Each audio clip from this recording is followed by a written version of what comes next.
హరిః ఓం. వసుదేవసుతం దేవం కంసచానూరమర్దనం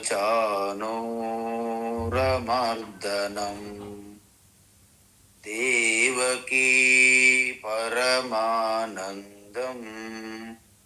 కృష్ణం వందే జగద్గురుం.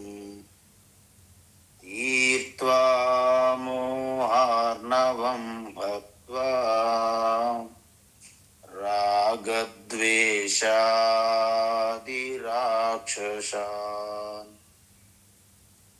సీతా శాంతి సమాయుక్తా ఆత్మా రామో విరాజతే. ఆత్మస్వరూప బంధుగణ, మనం 18వ అధ్యాయం మోక్ష సన్యాస యోగం చూస్తున్నాము. అయితే ఈ అధ్యాయం అర్జునుడు అడిగే ప్రశ్నతో ప్రారంభమైనది. ఎందుకంటే ఉపదేశం అంతా వినిన తరువాత కూడా అర్జునుడికి సంశయం వస్తుంది. సన్యాసం తీసుకుంటే యుద్ధం చేయాల్సిన అవసరం లేదు, ఎందుకంటే కాషాయ వస్త్రమును ధరించి యుద్ధం చేయలేడు కాబట్టి. అందువలన త్యాగము సన్యాసం వేరువేరుగా వాటి యొక్క తత్వం చెప్పమని ప్రార్థిస్తున్నాడు అర్జునుడు. అయితే భగవానికి అర్థమైంది అర్జునుడి యొక్క ఉద్దేశం ఏంటని తెలుసు. కాబట్టి దానికి సమాధానం పెద్దలు మహాత్ములు ఏమంటున్నారంటే, అర్జున, నిషిద్ధ కర్మలు, కామ్య కర్మలు, ప్రాయశ్చిత్త కర్మలు విడిచిపెట్టడమే సన్యాసం అంటారు అని చెప్పారు. అంటే నిత్య కర్మలు, నైమిత్తిక కర్మలు చేయాల్సిందే. నిత్య నైమిత్తిక కర్మలు అంటే ఏమిటి? పంచమహాయజ్ఞాలు, యజ్ఞము, దానము, తపస్సు అని చెప్పొచ్చు. మరి త్యాగం అంటే ఏమిటి అంటే, ఈ నిత్య నైమిత్య కర్మలు చేసేవారు ఆ ఫలము యందు ఆసక్తి లేకుండా చేయడాన్ని త్యాగం అంటారని చెప్పారు. అలా చెప్పిన తర్వాత భగవాన్ ఏమంటున్నారంటే, మరికొందరు ఏమంటున్నారంటే, అర్జున, నిత్య నైమిత్య కర్మల యందు ఆ త్యాగం అంటే కర్మఫల త్యాగం, ఆ త్యాగం విషయంలో ఎవరికి సందేహం లేదు. కానీ సన్యాస విషయంలో ఉన్నది కొంత గందరగోళం. ఏంటది?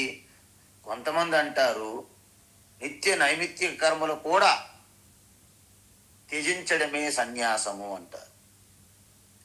మరి కొంతమంది అంటారు నిత్య నైమిత్తిక కర్మలు చేయాలి, దాని వలన ఆధ్యాత్మిక వృద్ధి జరుగుతుంది, అంటే అంతఃకరణ వృద్ధి జరుగుతుంది, అందువలన జ్ఞానయోగము ద్వారా జ్ఞానం సంపాదిస్తారు, తద్వారా మోక్షం వస్తుంది అని చెప్పారు.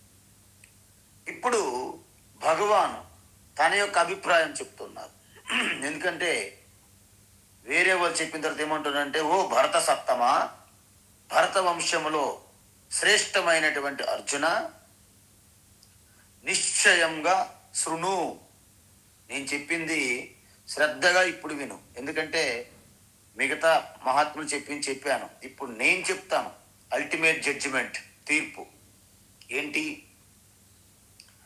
ఈ త్యాగం అనేది నువ్వు అనుకునేటట్టుగా త్యాగం వేరు సన్యాసం వేరు కాదయ్యా. త్యాగమే సన్యాసము. కానీ ఇది ఒక విధంగా అందరికీ ఉండదు. సన్యాసం అనేది అందరికీ సమానం కాదు, 3 రకాలుగా ఉంటుంది. ఓ పురుష వ్యాఘ్ర అంటే మనుషుల్లో టైగర్, అంటే శ్రేష్టమైనటువంటి మనుషుల్లో శ్రేష్టమైనటువంటి ఓ అర్జున, సన్యాసం 3 రకాలుగా ఉంటుంది. ఏంటి అంటే, మనుషులు మానసికంగా సంశుద్ధంగా ఉన్నవారు, అంటే పరిపక్వత, మానసిక పరిపక్వత, బుద్ధి పరిపక్వత చెందిన గ్రూప్ ఒకటి, రెండవది చందని గ్రూపు ఒకటి. అందువలన ఈ సన్యాసం అనేది వారిని దృష్టిలో పెట్టుకొని 3 రకములుగా ఉంటుంది. త్రివిధం సంప్రకీర్తిత, 3 రకములుగా దీన్ని చెప్పబడుతుంది. ఎందువలనంటే యజ్ఞదాన తప అంటే నిత్య నైమిత్య కర్మలు లేదా పంచమహాయజ్ఞాలు, 3 పేర్లు చెప్తారు. నియతం కర్మలన్నా, యజ్ఞదాన తపస్సులన్నా, పంచమహాయజ్ఞాలన్నా మీరు ఒక్కటిగానే భావించాలి. అవి నా త్యాజ్యం, అవి విడిచిపెట్టని వీలు లేదు.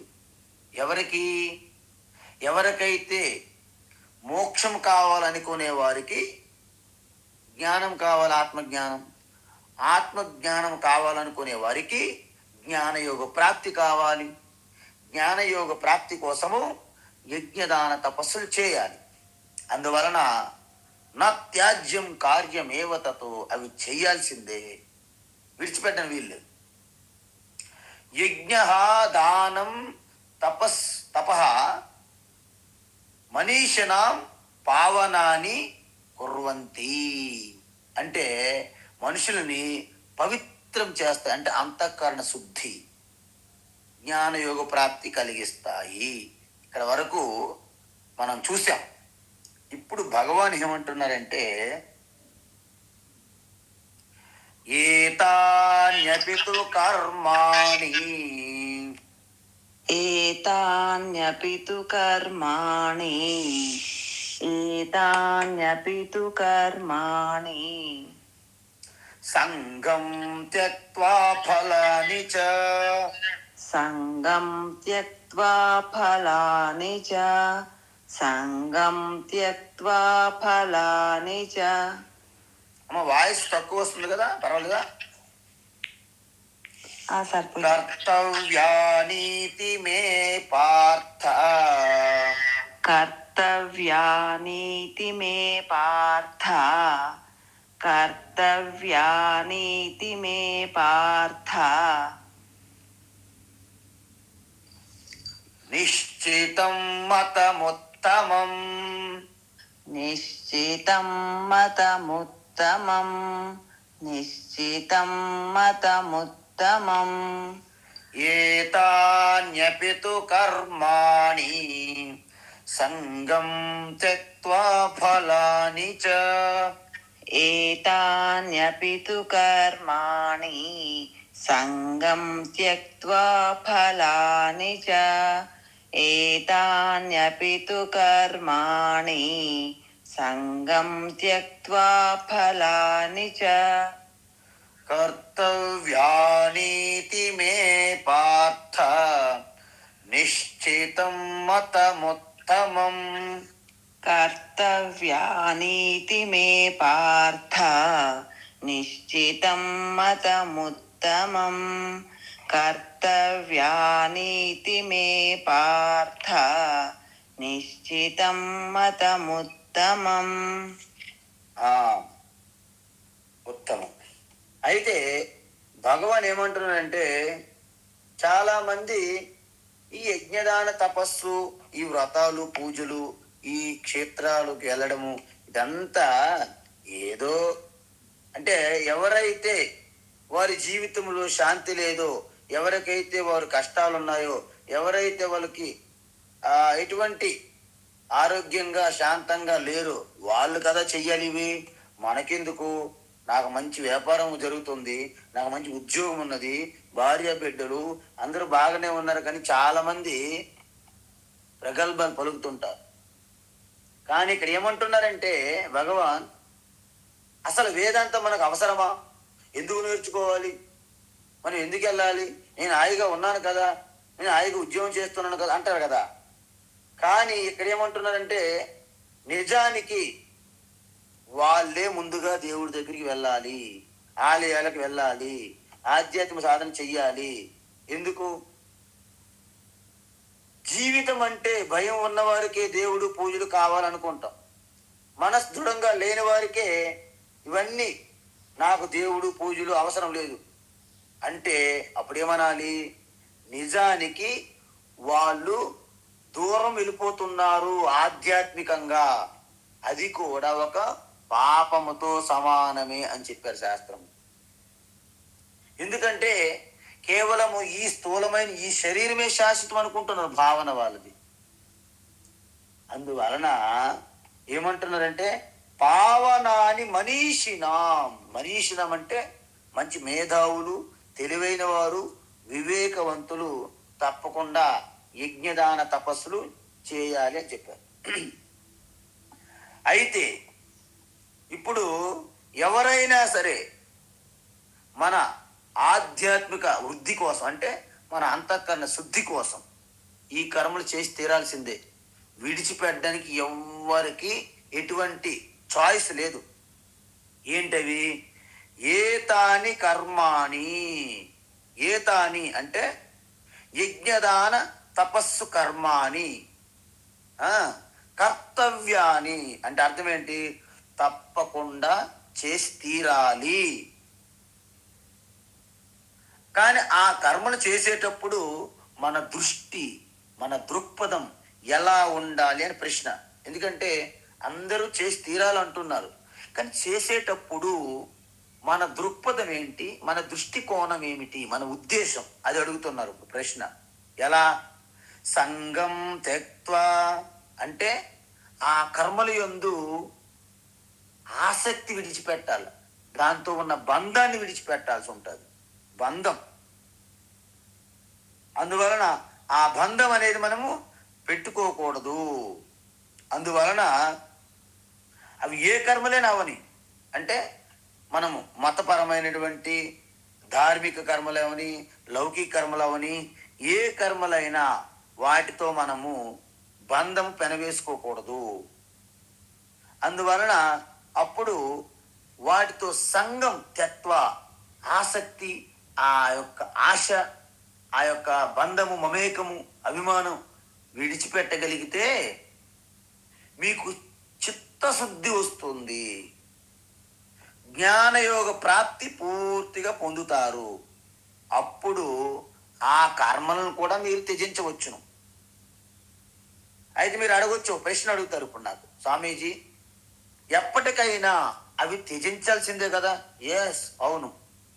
అయితే ఇప్పుడు చేయడం ఎందుకు అని మీరు అడగకూడదు. అలాగా అడగకూడదు. ఎందుకు? యూనివర్సిటీ కాలేజీ నుండి మనం ఎప్పటికైనా బయటికి రావాల్సిందే కదా. అయితే మరి జాయిన్ అవ్వడం ఎందుకు అన్నట్లుగా ఉంది. జాయిన్ అవ్వాలి, ఉత్తీర్ణులు అవ్వాలి, బయటికి రావాలి, యజ్ఞదాన తపస్సు ఇవి చెయ్యాలి, అంతఃకరణ శుద్ధి పొందాలి, వాటిని కూడా విడిచిపెట్టాలి. ఇది సూత్రం. అందువలన ఇప్పుడు ఇంతకీ ఎవరు ఇవి చెయ్యాలి, ఎవరు ఎలా చెయ్యాలి, అసలు అందరికీ సమానమా అని అనుకుంటాం మనం. కానీ కాదు అంటున్నారు. ఎందుకు? 2 రకాల భిన్న ప్రవృత్తులు కలిగిన వాళ్ళు ఉంటారు. ఏంటి? ఒకరేమో ఈ 3 కర్మలు చెయ్యరు, ఇంకొకరు చేయడం మొదలు పెడతారు, వాటి నుండి బయటికి రారు. ఇది రెండిట్లో అతి మనకు ప్రమాదం. యజ్ఞదాన తపస్సులు చెయ్యండి రా బాబు అంటే ఒక గ్రూప్ ఉంటుంది సమాజంలో, వారు వీటి మీద చిన్న చూపు చూస్తూ అసలు చెయ్యరు. కొంతమందికి మనం రుచి చూపెట్టామా ఇంక వాటికి తగులుకొని వాటి నుంచి బయటపడరు. చూసారా? ఏదైనా ప్రమాదమే. అందువలన తెలివైన వారు ఏం చేస్తారు? యజ్ఞదాన తపస్సులు చేస్తూ చిత్తశుద్ధి పొంది వాటి నుండి బయటపడతారు. మరి బయటపడితే ఏం చేయాలి ఇకన అంటే జ్ఞానయోగంలోకి ప్రారంభించాలి, జ్ఞానయోగంలోకి ప్రవేశించాలి. ఎలా?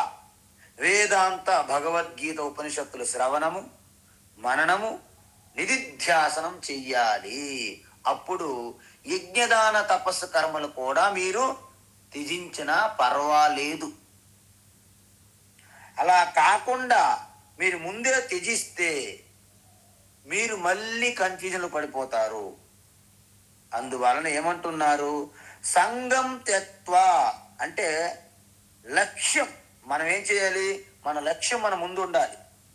లక్ష్యం పొందాలంటే జ్ఞానయోగ ప్రాప్తి మీద మనకి లక్ష్యం పెట్టాలి. జ్ఞానయోగ ప్రాప్తి మీద లక్ష్యం పెట్టాలంటే యజ్ఞదాన తపస్సుల పైన కూడా మనము దృష్టి పెట్టాలి. అంటే యజ్ఞదాన తపస్సులు బాగా శ్రద్ధాభక్తితో చేసి అంతఃకరణ శుద్ధి పొందాక అప్పుడు జ్ఞానయోగం మీద దృష్టి పెట్టి శ్రవణ మన నిధిధ్యాసనం అయిన తర్వాత ఆత్మస్వరూప స్థితిలో ఉన్న వారికి తస్య వారికి కార్యం నా విద్యతే, ఇంక ఎటువంటి నియమాలు పరిమితులు ఉండవు అని చెప్పింది శాస్త్రం. అందుకే సంగం త్యక్త్వ అంటే బంధం పెంచుకోవద్దు. దేనిపైన?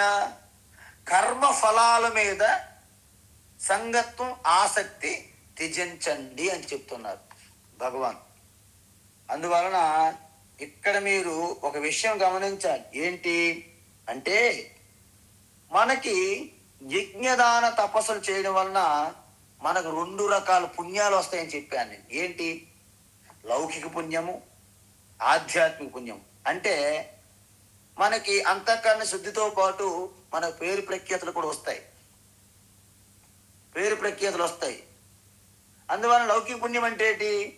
లౌకికమైనటువంటి సమాజంలో మంచి విజయాలు, పెద్ద బంగళాలు, డూప్లెక్స్లు, పెద్ద పెద్ద ఇల్లులు, పెద్ద అనేక రకములు ఎన్ని కార్లు వచ్చే మార్కెట్లో అన్ని కార్లు మన దగ్గరే ఉంటాయి. ఇవన్నీ కూడా మనకి సేవకులు, నౌకర్లు అంతమంది ఉంటారు. ఈవెన్ అడ్వైజ్ సలహాదారులు అందరూ ఉంటారు. వాటితో పాటు ఆధ్యాత్మిక పుణ్యం అంటారు. ఏంటి ఆధ్యాత్మిక పుణ్యం అంటే? మన అంతరంగికంగా మార్పు, అంటే ప్రశాంతత. దేనికి అసలు ఎటువంటి ఒత్తిడి చెందకుండా సుఖము దుఃఖము, లాభము నష్టము రెండింటి యందు కూడా సమచిత్తముతో, వివేకముతో ప్రశాంతంగా ఆనందంగా ఉంటారు. ఎటువంటి అభద్రతా భావం లేకుండా ఉండడం అనేది ఆధ్యాత్మిక పుణ్యము. అందువలన అప్పుడేమవుతుంది? అమానిత్వం, అదంబిత్వం, అహింస, శాంతి, ఆర్జవం వంటి మంచి విలువలు మీలో పెరుగుతాయి. అదే 16 అధ్యాయము 13 అధ్యాయం అన్నింటిలో చెప్పాం, 12 అధ్యాయంలో కూడా చెప్పారు. ఇప్పుడు మనము పుణ్యం రూపంలో మీకు దైవీ సంపద కలుగుతుందని చెప్పాను కదా. దాన్ని ఏం చేయాలి? జ్ఞానయోగులు ప్రవేశించడానికి వాడుకోవాలి మనం. ఇప్పుడు మనం డబ్బులు సంపాదించాం, అమెరికా వెళ్ళాలనుకుంటారు అనుకోండి, ఈ డబ్బులు సరిపోవు. ఈ డబ్బులు మనం ఏం చేయాలి? డాలర్లో మార్చుకొని వెళ్తాం. అదేవిధంగా ఇప్పుడు మనకు వచ్చింది పుణ్యం, చిత్తశుద్ధి, దాన్ని మనం వాడుకోవాలి. దేనికి? జ్ఞానయోగానికి వాడుకోవాలి. శాస్త్ర శ్రవణము మననానికి వాడుకోవాలి. అందువలన ఆత్మజ్ఞానాన్ని పొందడానికి అవసరమైన గురువును అందిస్తుంది. ఏంటి? ఆధ్యాత్మిక పుణ్యం. మరి లౌకిక పుణ్యము మీకు ఇల్లు, కార్లు, సేవకులు ఇవన్నిటి అందిస్తుంది. ఆధ్యాత్మిక పుణ్యము శాస్త్రాన్ని బోధించి గురువుని ఏర్పాటు చేస్తుంది. ఇప్పుడు చూడండి, మీకు పెద్ద ఇల్లుని సమకూర్చే పుణ్యానికి శాస్త్రాన్ని బోధించే సమకూర్చే పుణ్యానికి మధ్య భేదం ఉంది. ఎందుకు? రెండింటికి పుణ్యమే కావాలి, కానీ పుణ్యాలలో తేడా ఉంది. గురువు చేసే బోధ క్రమం తప్పకుండా వినగలిగే పుణ్యం కూడా కావాలండి. గురువు అయితే ఉన్నాడు, మీరు క్లాసుకు రావట్లేదు చూసారా, రాలేకపోతున్నారు. రావట్లేదని కాదు, రాలేకపోతున్నారు అంటే ఆ పుణ్యం సరిపోవట్లేదు అని అర్థం. ఎందుకు? మనకు అనేక కారణాలు ఉంటాయి. ఒకటేంటి కారణం? అందువలన గురువు మనకు తారసపడేటందుకు పుణ్యం ఉండాలి, ఆయన చేసే బోధ వినేందుకు కూడా మనకు పుణ్యం ఉండాలి. అందువలన లౌకిక పుణ్యం కంటే లౌకిక పుణ్యం మనకి కొన్ని కంఫర్ట్స్ ఇస్తుంది, సదుపాయాలు కల్పిస్తుంది. కానీ ఆధ్యాత్మ పుణ్యం అనేది మీ జీవితంలో దుఃఖ రాహిత్యం చేస్తుంది, సంసారం నుండి బయటికి మీకు దాటేస్తుంది, ఊబి నుండి. అందువల్ల మనం ఏం చేయాలి? ఫలాని సర్వాణి చ త్యక్త్వా అంటే లౌకిక పుణ్యాన్ని త్యజించమంటున్నారు. లౌకిక పుణ్యం అని త్యజించమంటే మీ యొక్క ఇల్లు కార్లు అన్ని బయటికి ఇచ్చేయమని చెప్పట్లేదు.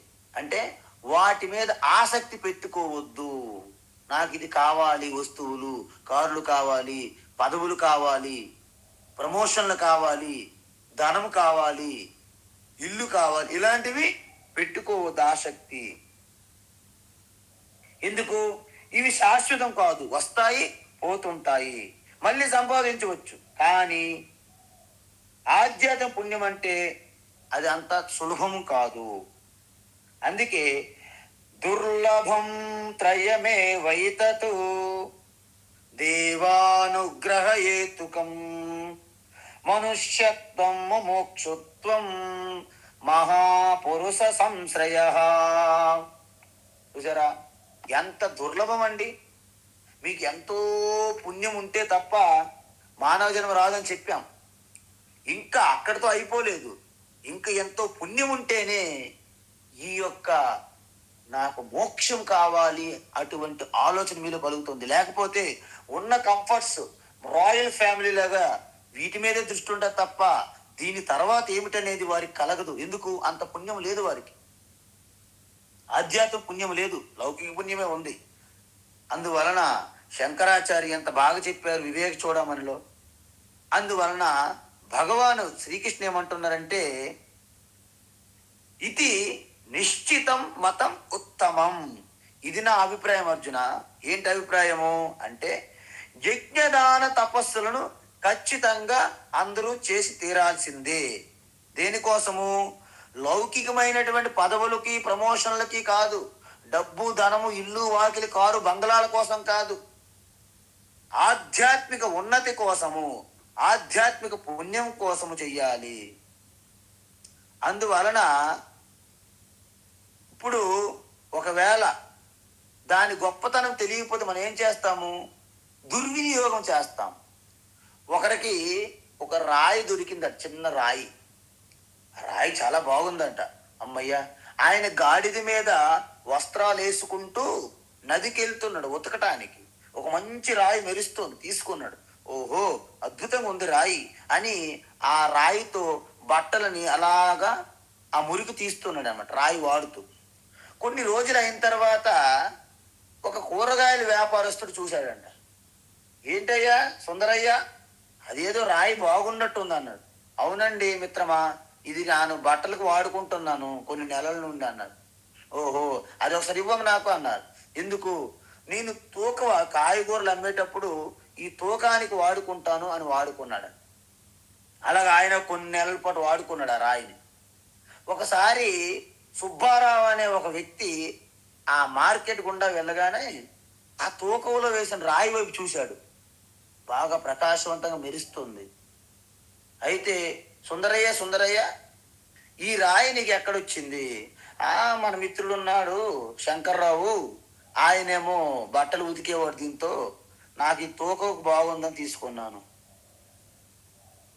నీ తస్సాదియ్య, ఇది ముత్యమండి, వజ్రం, డైమండ్, ఇది నువ్వు ఇలా తూకానికి వాడుకుంటావా అని నీకు నేను 1,00,000 రూపాయలు ఇస్తాను ఇవ్వు అని 1,00,000 రూపాయలు ఇచ్చి తీసుకున్నాడు. ఎవరు? సుబ్బారావు. సుబ్బారావు ఎంతకు అమ్ముకున్నాడు? ఒక 50 లక్షలకు అమ్ముకున్నాడు. ఇప్పుడు చూడండి, ఆ బట్టలు ఉతికేవాడి దగ్గర ఒక 50 రూపాయలు తీసుకున్నాడు ఆ రాయి అనుకుందాం. ఈ కాయగూరలోడికి వచ్చింది 1,00,000 రూపాయలు. మరి డైమండ్స్ వ్యాపారస్తుడికి వచ్చింది 50 లక్షలు. అదే విధంగా యజ్ఞదాన తపస్సులు కూడా కొంతమంది లౌకిక విజయాల కోసం రాజశ్యామల యాగము, బగలముఖి, వారాహి అమ్మవారు, వీళ్ళందరూ దేనికోసం చేస్తున్నారు? ఆధ్యాత్మిక ఉన్నతి కోసం కాదు, ఆధ్యాత్మిక పుణ్యం కోసం కాదు. వీరు లౌకికంగా పదవులు కావాలి, అధికారం కావాలి, డబ్బు కావాలి, ధనం కావాలి, కార్లు కావాలి, చుట్టూ జనం పొగిడేవారు కావాలి, ఇవి కావాలి. అందువలన భగవాన్ శ్రీకృష్ణ ఏమంటున్నారంటే మీకు ఆధ్యాత్మిక ఉన్నతి కలిగే వరకు, అంటే ఆధ్యాత్మికంగా మీకు చిత్తశుద్ధి జ్ఞానయోగ ప్రాప్తి కలిగేంత వరకు ఇవి చేసి తీరాల్సిందే అని చెప్పారు. అయితే ఇప్పుడేమంటున్నారు, ఇది నా ఉత్తమమైనటువంటి అభిప్రాయము. నియతస్య తు సన్యాసః నియతస్య తు సన్యాసః నియతస్య తు సన్యాసః కర్మణో నోపపద్యతే కర్మణో నోపపద్యతే కర్మణో నోపపద్యతే మోహాత్తస్య పరిత్యాగః మోహాత్తస్య పరిత్యాగః మోహాత్తస్య పరిత్యాగః తామసః పరికీర్తితః తామసః పరికీర్తితః తామసః పరికీర్తితః. అమ్మ వాయిస్ స్లో వస్తుంది, ఓకేనా? ఎక్కువనే పెట్టిన స్వామీజీ నేను. ఇది చాలా స్లో వస్తుంది నాకు, మరి ఏమో. నియతస్య తు సన్యాసః కర్మణో నోపపద్యతే నియతస్య తు సన్యాసః కర్మణో నోపపద్యతే నియతస్య తు సన్యాసః కర్మణో నోపపద్యతే మోహాత్తస్య పరిత్యాగః తామసః పరికీర్తితః మోహాత్తస్య పరిత్యాగః తామసః పరికీర్తితః మోహాత్తస్య పరిత్యాగః తామసః పరికీర్తితః. ఇప్పుడు భగవాన్ ఏమంటున్నారంటే, ఇక 7, 8, 9 శ్లోకాల్లో 3 రకాల సన్యాసుల గురించి చెప్తున్నారు. అర్జునుడేమో పొరపాటున ఒక సన్యాసం గురించి చెప్పమని అడిగితే భగవాన్ ఏం చేస్తున్నారు, 3 రకాల సన్యాసుల గురించి చెప్తాను విను అన్నారు. మనకి ఎలాగుందంటే, దాహం వేస్తుంది, అమ్మ గ్లాస్ మంచినీళ్ళు ఇస్తారంటే, బాబు నువ్వు భోంచేసి వెళ్ళాలి కానీ నీరు తాగి వెళ్ళడం వీలు లేదు అన్నట్లు ఉంది ఇప్పుడు. అందువలన ఆయన ఒక సన్యాసం గురించి అడిగితే భగవాన్ ఏమో ఆయనకి 3 రకాల సన్యాసుల గురించి చెప్తున్నారు. ఈ 3 రకాల సన్యాసుల గురించి 7, 8, 9 శ్లోకాల్లో చెప్పబోతున్నారు. అయితే మీరు గమనించండి, ఎందుకంటే మన వేదాంతము, మన ఉపనిషత్తులు ఏమంటారంటే, ఒకసారి పలాయన పని నువ్వు చేయాల్సిందే నీ కర్తవ్యం అంటారు. చేసి దానిపైన నీకు నిష్ట కలిగిన తరువాత దాన్ని విడిచిపెట్టు అంటారు. మన వాళ్ళు ఎలా వాదిస్తారంటే, మీరేక చేయమన్నారు, ఇప్పుడు ఆపేమంటున్నారు, అన్ని మీ ఇష్టమేనా, వాదనకు దిగుతారు మన వాళ్ళు. శాస్త్రం ఏం చెప్పిందంటే, నీకు ఒక సమయంలో ఇది చేయాల్సిన అవసరం ఉన్నది, ఈ సమయంలో అది విడిచిపెట్టాల్సిన అవసరం కూడా నీకు ఉన్నది అని చెప్తుంది శాస్త్రం. దాన్ని మనం పట్టించుకోకుండా అడ్డంగా ఈ వేదాంతము, భగవద్గీత చెప్పేవారి పైన మనము విరుచుకు పడతాం. చెప్పడం మీ ఇష్టమే, ఆపేయమండం మీ ఇష్టమే. అంటే ఇది ఎలాంటిదంటే, స్లాబ్ వేసేటప్పుడు దానికి ఆధారంగా మనం కొంత ఇసుక, కొంత సిమెంట్తో ఒక సపోర్ట్ వేస్తాం. కాంక్రీట్ స్ట్రాంగ్ అయినప్పుడు అది తీసేయాలి ఆధారం, అది తీయకపోతే మనకే లాస్. ఈ యజ్ఞదాన తపస్సు కర్మలు కూడా అదే విధంగా ఉంటాయి. అందువల్ల ఇప్పుడు సన్యాసం గురించి చాలా వివరంగా భగవాను చెప్పాలనుకుంటున్నారు. ఏంటి, ఎందుకంటే మనం సంసిద్ధత చెందని మనస్సు ఉన్నవారికి, సంసిద్ధత ఉన్న మనస్సు ఉన్నవారికి తేడా చూపెడుతున్నారు భగవాన్. ఏంటి అంటే, రాగద్వేషాలు, కామక్రోధాలు, లోభమోహాలు మనస్సు నిండా పేరుకొని ఉంటాయి. వారికి ఎటువంటి సంసిద్ధత లేదు. వారికి పొరపాటు మీరు సన్యాసం అన్నారనుకోండి, అమ్మయ్యా నేను అన్ని విడిచిపెట్టేస్తాను అంటారు వాళ్ళు. అందువలన సంసిద్ధత లేని మనుష్యులు సన్యాస జీవనం గురించి ఆలోచించకూడదు, అస్సలు ఆలోచించకూడదు. కానీ మనకి ఎలాంటి అవకాశం అంటే ప్రతి ఒక్కరు సన్యాసి గురించి మాట్లాడేస్తారు. టీవీల్లోకి వెళ్ళి ఆయన గృహస్థుడిగా ఉంటాడు, సన్యాసి ఉండాలి, సన్యాసి జీవిత నియమాలు, సన్యాసి జీవిధర్మాలు అని ఒక అతను బాగా చెప్పేస్తుంటాడు. వల్ల గుద్ది చెప్తాడు, మరి ఎవరు వినట్లేదేమని. అందువలన ఒంటరిగా ప్రయాణము, అదేవిధంగా అసలు ఏకాంతంలో ఉండడానికే భయపడేవారు సన్యాసి గురించి ఎప్పుడు ఆలోచించకూడదు. అందువలన ఇక్కడ సన్యాసం అనేది 3 రకములుగా ఉంటుంది. ఎలా అంటే సాత్విక సన్యాసము, రాజసిక సన్యాసము, తామసిక సన్యాసము. 3 రకాలు గుర్తుపెట్టుకోండి. అయితే మీరు అడగొచ్చు, స్వామీజీ ఇంతకీ సాత్విక సన్యాసం అంటే ఏమిటి అంటే, సాత్విక కర్మలు చేస్తూ కర్మ ఫలాల పైన ఆసక్తి లేకుండా ఎవరైతే సాత్విక కర్మలు చేస్తారో వారే సాత్విక సన్యాసి.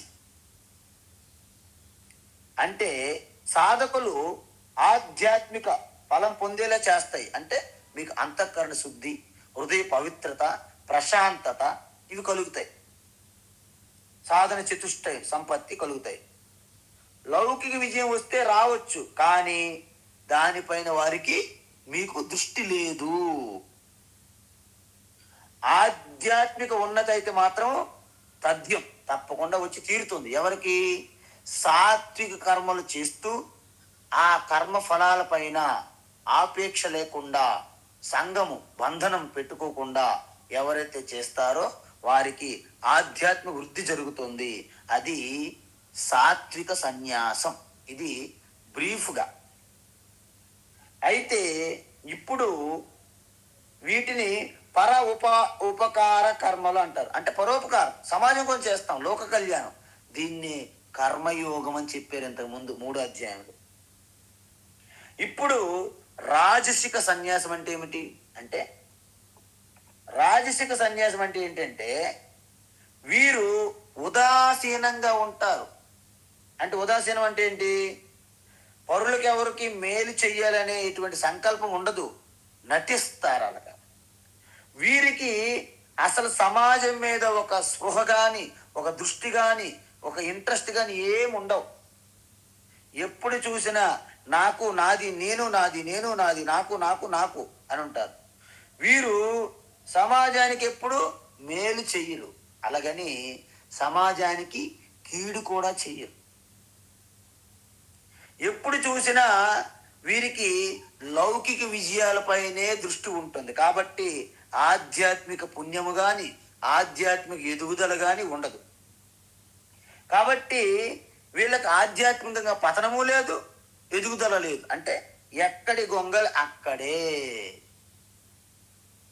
10 మెట్లు పైకి ఎక్కుతారు, మరో 10 మెట్లు కిందకి దిగుతారు. ఇప్పుడు ఎక్కడున్నావు?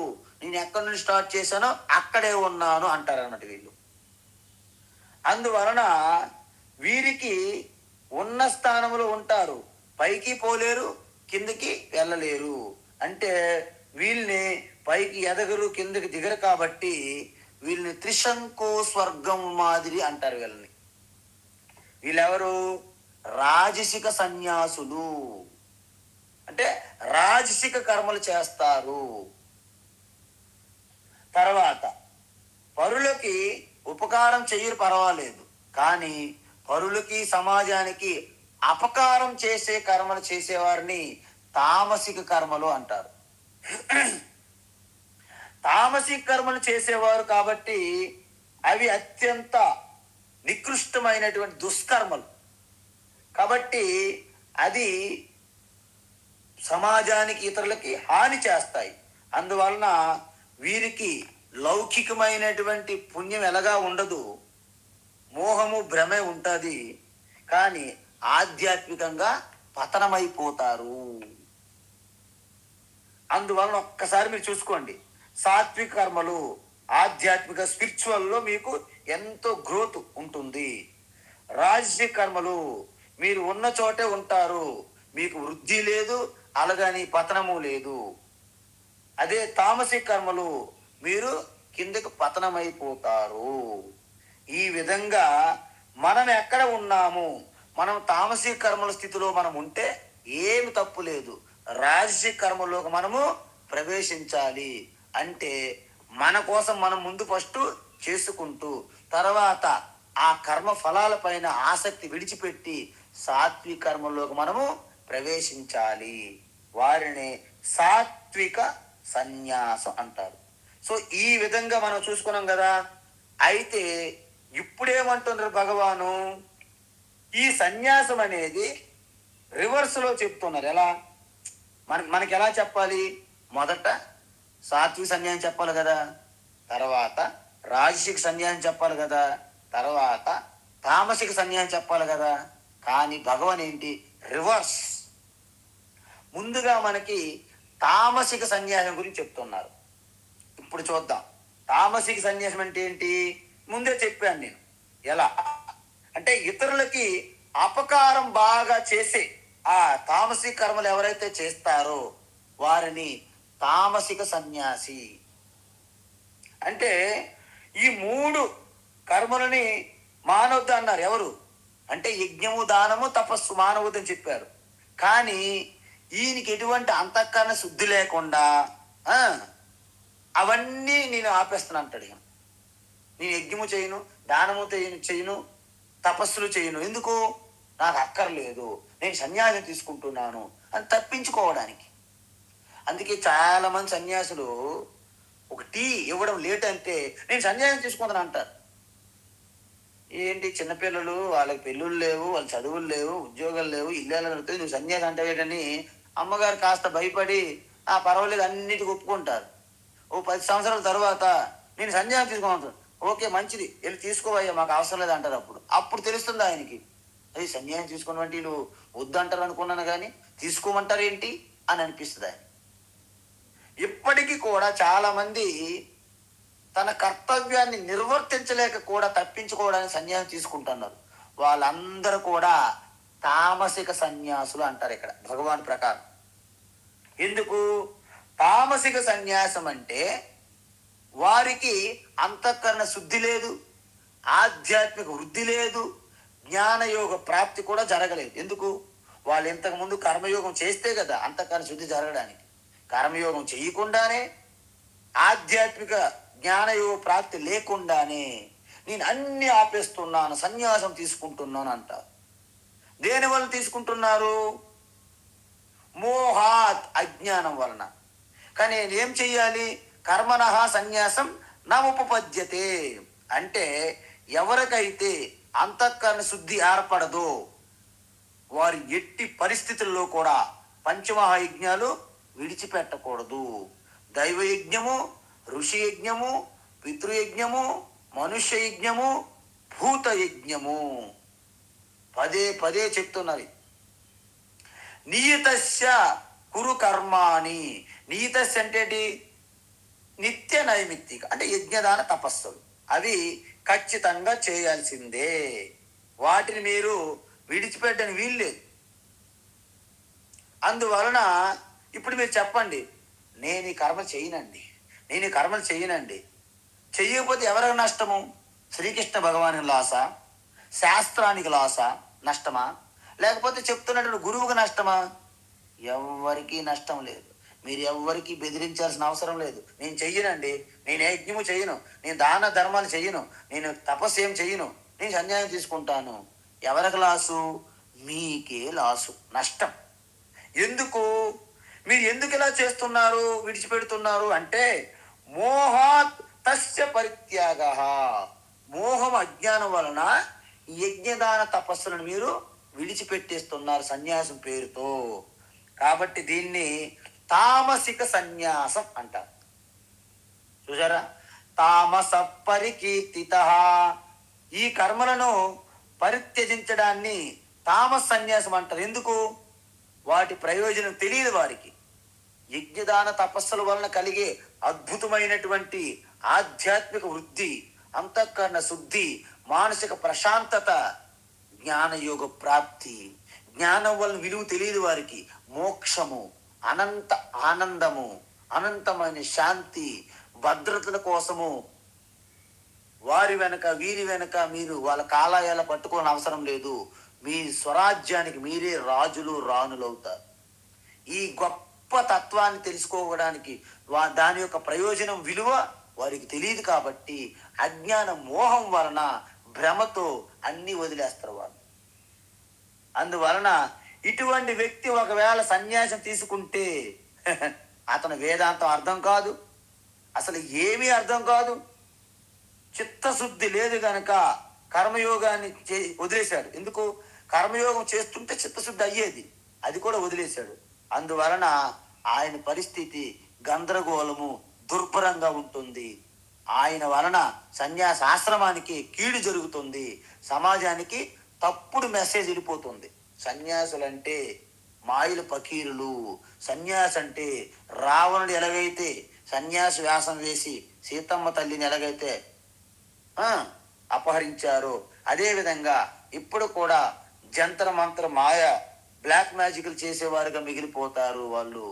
అప్పుడు వాళ్ళకి ఎలాగా యజ్ఞదాన తపస్సులు చేయలేదు కాబట్టి ఇక అడ్డు షార్ట్ కట్ మార్గాలు చేస్తారు, తంత్రం అంటారు. అప్పుడు విభూతులు రాసుకుంటారు, జుట్టు పీక్కుంటారు, మంచుగడ్ల మీద పడుకుంటా నడుస్తారు, అగ్ని చుట్టూ పెట్టుకొని అలాంటి వ్రతాలు చేస్తారు. అన్ని తామసిక. శరీరాన్ని కృషింపజేసి శూలాలతో పొడుచుకుంటారు, లేకపోతే చెట్టు కొమ్మకి కాలుపై పెట్టి తల కిందకి పెట్టి ఉంటారు. ఇవన్నీ కూడా మోహాత్ అజ్ఞానం వలన చేస్తారు. ఎందుకు? వారికి యజ్ఞదాన తపస్సు పంచమహాయజ్ఞాల వలన వాళ్ళకి అంతఃకరణ శుద్ధి కలగలేదు, అయినప్పటికీ సన్యాసం అంటారు. అందువలన దాన్ని తామసిక సన్యాసం. ఇది చాలా ప్రమాదకరము. ఆయనకి ప్రమాదమే, సమాజానికి కూడా ప్రమాదమే. కాబట్టి తామసిక సన్యాసం అనేది మనకి వర్జనీయమే. తర్వాత ఏంటి? రాజసిక సన్యాసం గురించి చెప్తున్నారు భగవాన్. రాజసిక సన్యాసం అంటే ఏంటంటే దుఃఖమిత్యేవ యత్కర్మ, దుఃఖమిత్యేవ యత్కర్మ, దుఃఖమిత్యేవ యత్కర్మ,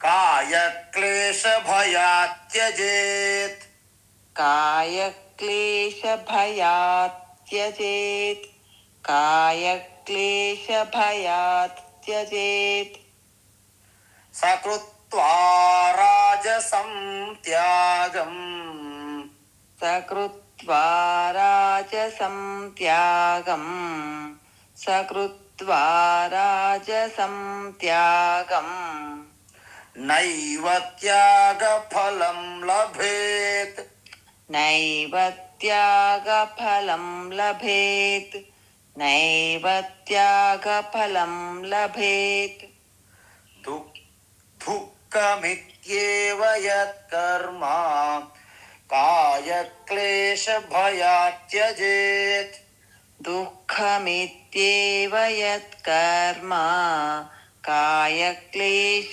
భయాత్ త్యజేత్, దుఃఖమిత్యేవ యత్కర్మ కాయక్లేశ భయాత్ త్యజేత్, సకృత్వా రాజసం త్యాగం నైవ త్యాగ ఫలం లభేత్, సకృత్వా రాజసం త్యాగం నైవ త్యాగ ఫలం లభేత్, సకృత్వా రాజసం త్యాగం నైవ త్యాగ ఫలం లభేత్.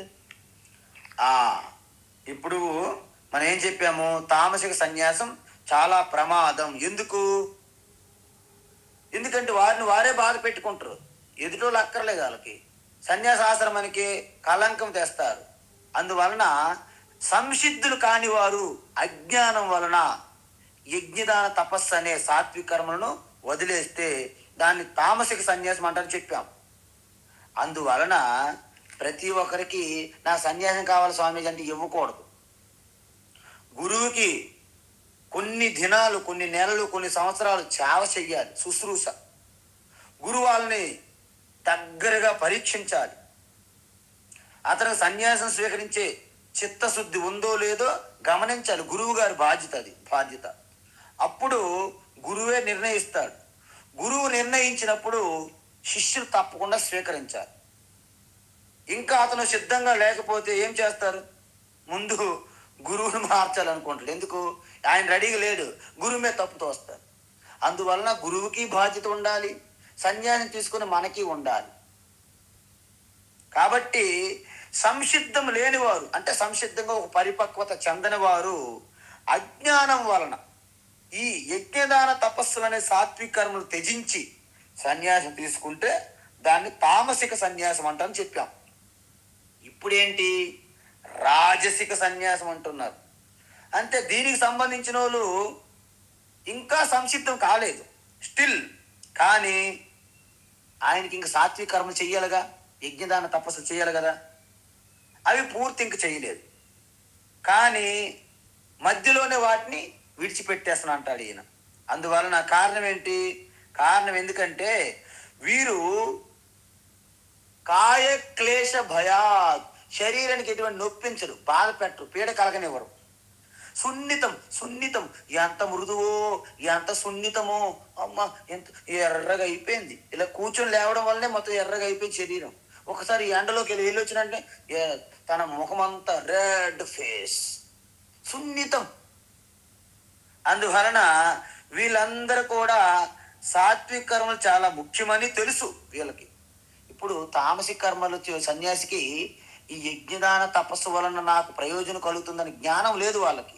కానీ వీళ్ళకి జ్ఞానం అంతా బ్రహ్మాండంగా ఉంది. మంచి ఈ యజ్ఞ దానము తపస్సు ఇవి చేస్తే నాకు మంచి కలుగుతుందని వీళ్ళు తెలుసు. కానీ వీళ్ళు చెయ్యలేరు. ఎందుకు? వీళ్ళు ఉపన్యాసాలు కూడా బ్రహ్మాండం చెప్తారు, సలహాలు కూడా. కానీ వీరు చెయ్యరు. ఎందుకంటే వీళ్ళకి శరీరం పైన అభిమానం ఎక్కువ. ఇప్పుడు కొంతమంది ఎక్సర్సైజ్ చేస్తే, వాకింగ్ చేస్తే మీకు చాలా లాభం అంటారు. కానీ వీళ్ళు చెయ్యరు. ఎందుకు?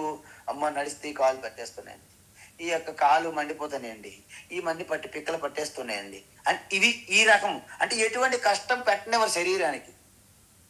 సరే, శరీరానికి ఎటువంటి, వీళ్ళందరికీ తెలుసు ఎక్సర్సైజ్ వల్ల లాభం ఉంటుంది. ఎందుకు కష్టపెట్టరు అంటే వీళ్ళు శరీరానికి ఆరంభంలోనే సుఖంగా ఉంచాలని చూస్తారు.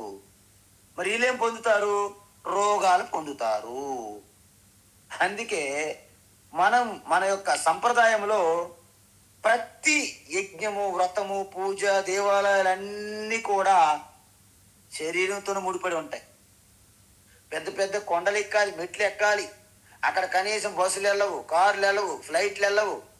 మీరు గుర్రాల మీద ఆధారపడి వెళ్తే గుర్రం మిమ్మల్ని కింద పడేస్తుంది. ఏం చేయాలి అప్పుడు? కష్టమో నష్టం మనం నడిచి వెళ్ళడమే బెస్ట్. అందువలన మీరు ఎన్నిసార్లు కూర్చొని లేవాలి, ప్రదక్షిణ చేయాలి, సాష్టాంగ నమస్కారం చేయాలి. ఇవన్నీ కూడా దేహాభిమానం పోగొట్టడానికే చెప్పినటువంటి ఒక ట్రిక్కులు అనమాట మన శాస్త్రం. కానీ అవి కూడా దేహాభిమానం బాగా ఉందనుకోండి, అవి కూడా చెయ్యరు. చాలా మంది ఇలా నమస్కారాలు కూడా ఇలాగా చేసి చేయనట్టు యాక్టింగ్ అనమాట. వారికి నడుము వంగదు. ఎందుకు? బాగా తిన్నగా వెట్టికలుగా అలా ఉంటాడు, జెండా కొయ్యలాగా. ఒక్కసారి బాబు మహాత్ములకి నువ్వు వంగి నమస్కారం పెట్టామంటే ఇలాగా మెడ ఉంచుతాడు తప్ప నడుము వంగదు. సో అందువలన మనకి ఈ రకమైనటువంటి స్తబ్దత మనలో బలంగా ఉంటుంది. కాబట్టే మనకేం చేశారంటే ప్రతి యజ్ఞ యాగాలు పూజలు అన్నిట్లో మన శరీరాన్ని బాగా నలిపి పిప్పి చేసే విధంగా అలాంటి ప్రణాళిక పెట్టారు శాస్త్రములు. అందుకే చూడండి, ఎక్కడికి మీరు వెళ్ళినా మీ శరీరం మొత్తం అలసిపోదు. ఒక తీర్థయాత్రకి వెళ్ళి వచ్చారంటే మీరు ఇక్కడ వారం రోజుల పాటు మీకు రెస్ట్ అవసరం.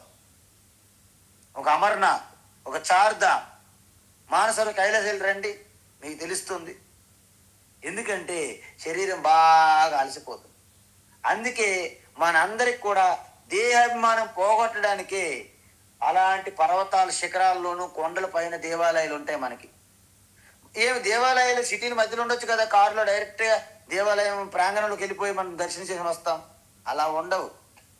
అందువలన ఈ విధంగా రాజసిక సన్యాసం అంటే ఆయనకి రాజసిక కర్మలు చేసి చేసి సాత్విక కర్మలు చేయకుండానే, అంతఃకరణ శుద్ధి రాకుండానే ఈ కర్మలన్నింటినీ త్యాగం చేసేస్తారు. అంటే దాని అర్థం ఏంటి? దేనివల్ల చేస్తాడు? కాయక్లేశ భయాత్ త్యజే. అంటే శరీరం మీద తనకున్నటువంటి అభిమానము, శరీరాన్ని బాగా పూల గుత్తులాగా చేసుకోవడము, పూల పానుపులాగా మార్చుకోవడానికి ప్రయత్నిస్తున్న వారు శరీరానికి కష్టపెట్టడానికి ఇష్టపడరు. అందువలన వాళ్ళకి జ్ఞానం ఉన్నప్పటికీ ప్రాక్టికల్గా చెయ్యలేరు. ఎందుకు? దుఃఖమిత్యేవా. మనం చేసే ప్రతి కర్మ కష్టంతో కూడుకున్నది. అంటే ఇదంతా దుఃఖాన్ని నాకు కలిగిస్తుంది కాబట్టి దీన్ని నేను తప్పించుకోవడానికి అనేక సాకులు చెప్తారు, కుంటి సాకులు. ఎన్ని సాకులు చెప్తారండి? ఎన్ని సాకులు చెప్తారంటే వాళ్ళు తప్పించుకోవడానికి. ఎందుకు? సకృత్వ రాజసం త్యాగం. దేహాభిమానం వలన యజ్ఞదాన తపస్సు నీత కర్మలు త్యజిస్తే అది రాజసిక సన్యాసం అవుతుంది, కానీ అది సాత్విక సన్యాసం కాదు. అయితే రాజసిక సన్యాసం వలన వారు ఎటువంటి ప్రయోజనం పొందుతారు అంటే ఎటువంటి త్యాగము పొందరు. త్యాగ ఫలం నైవ లభేత్. ఎందుకు? సాత్విక కర్మలు త్యజించి సన్యాసం స్వీకరిస్తే దానివల్ల కలిగే ఫలం పొందలేరు కదా ఫలాన్ని. ఎందుకంటే ఇంకా ఆయనకి చిత్తశుద్ధి కలగలేదు. చిత్తశుద్ధి కలగలేదు అయినప్పటికీ కర్మలు త్యాగం చేశారు. జ్ఞానం ఉన్నది, రాజసిక కర్మలు చేశారు, దానివలన దేహాభిమానం పెరిగింది, అహంకారం పెరిగింది, అసూయ పెరిగింది, అంతఃకరణ శుద్ధి కలగలేదు. అంతఃకరణ శుద్ధి కలగకుండానే వీళ్ళు కర్మలు త్యాగం చేశారు. ఏ కర్మలు? నిత్యం నిరంతరం చేయాల్సిన కర్మలు. కాబట్టి వీళ్ళు కూడా ఏం చేస్తారు? తన శరీరాన్ని బాధ పెట్టరు, శరీరాన్ని అలాగ మేడి పండులాగా మెలమెల మెరిచిపోయి చేస్తారు. కాబట్టి వీరి సన్యాసం వలన వీరు కూడా ఎటువంటి లాభం పొందరు. సన్యాసం వల్ల ఎటువంటి లాభం పొందాలి? మానసిక ప్రశాంతత, పవిత్రమైన హృదయం. ఎప్పుడు వారి ముఖములో కలత ఉండదు, లేమి ఉండదు, లోటు ఉండదు, అభద్రత భావము లేదు, ప్రేమ నిండిపోతుంటది, కరుణ పొంగి పొరులుతుంటది. అలాంటి ఫలము వీళ్ళు పొందలేరు. ఎందుకు? వీరు దుఃఖమిత్యేవా. శరీరాన్ని ఎందుకు కష్టపెట్టాలి? ఎందుకంటే కష్టపెడతారు? శరీరం అనేది మనకి అనుభవించడానికి ఇచ్చారు భగవాన్, కాబట్టి దాన్ని బాగా చూసుకోవాలి. ఇలాంటి ప్రవచనాలు కూడా చెప్తారు. చాలా మంది ప్రవచనకారులు శరీరం మీద గురించి చెప్తారు. అద్భుతంగా జోకులు, కథలు, పొడుపు కథలు చెప్తే 2 గంటల పాటు నవ్వేసి మనం వచ్చేస్తాం. అవును కదా, శరీరం అనేది మనకి ఈశ్వరుడు ఇచ్చిన బహుమానం, దాన్ని ఎందుకు కష్టపెట్టాలి అంటారు. చూసారా, వాళ్ళ లాజిక్ కూడా బాగుంటుంది. కాబట్టి వీళ్ళకి అసలైనటువంటి ఆ సన్యాసం తీసుకోవడం వలన ఎటువంటి ప్రయోజనం సిద్ధించదు. అయితే భగవాను కోరుకుంటున్నది ఏంటి? సాత్విక సన్యాసం. ఏ సన్యాసము? సాత్విక సన్యాసం. ఆ సాత్విక సన్యాసం గురించి రేపటి క్లాసులో చూద్దాం. హరి ఓం తత్సత్. సర్వం శ్రీకృష్ణార్పణమస్తు.